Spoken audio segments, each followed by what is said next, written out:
उत्तर प्रदेश के मुरादाबाद में तीर्थंकर महावीर यूनिवर्सिटी में 5 तलबा पर आसमानी बिजली गिरी। बारिश के दौरान वो सब एक दरख्त के नीचे खड़े थे। वाकये में 2 तलबा की हालत तशवीशनाक बताई जा रही है। सीसीटीवी फुटेज में पूरी वारदात कैद हो गई है।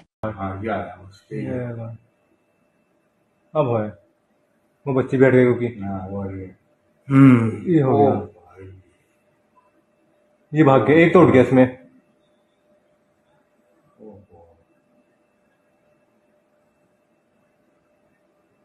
ये 8:04 की घटना है।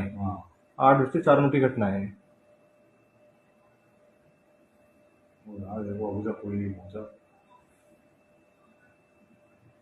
तो गार्ड गिरा नहीं है, जो गार्ड कह रहा है कि मैं गिरा हूँ, गार्ड गिरा नहीं है, गार्ड भाग गया।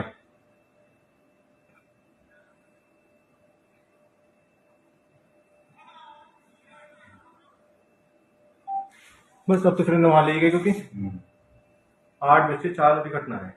हो गया, अरे है ना।